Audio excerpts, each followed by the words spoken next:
பாப்பாவுக்கு ட்ரெஸ் எடுக்கிறதுக்காக வந்து கிளம்பிட்டோம். கால் செயினும் மாற்றணும். கால் செயின் வந்து அறந்துச்சு. இது எடுத்து 5 மாதம் ஆகுது.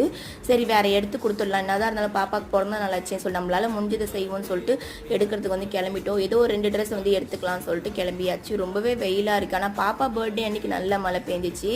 போன வருஷம் வந்து பெங்களூரில் இருந்தனால சரியாக வந்து தெரியல. ஏன்னா பெங்களூரில் மழைலாம் பெய்யும், குளிர்லாம் இருக்கும்னு சொல்லிட்டு நான் பெருசாக எடுத்துக்கல. பாண்டிச்சேரியில் இன்றைக்கி மழை பெஞ்சிட்ருக்கு. ரொம்பவே ஹாப்பியாக இருந்துச்சு.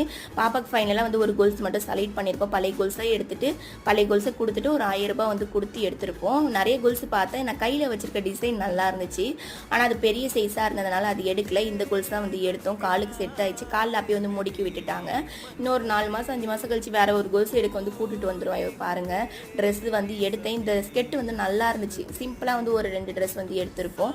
ஏன்னா ஏற்கனவே ஒரு கவுன் மாதிரி இருக்கு இல்லையா, அதுவே போடவே இல்லை. அதே போட்டுக்கலாம் கேக் வெட்டுறதுக்கு சொல்லிட்டு எடுத்துகிட்டு அப்படியே வீட்டுக்கு வந்தாச்சு. மாவு வந்து அரைச்சிட்டு இருக்கேன். என் பொண்ணுக்கு எங்களால் முடிஞ்ச பர்த்டே வந்து எப்பயுமே நாங்கள் கொடுப்போம்.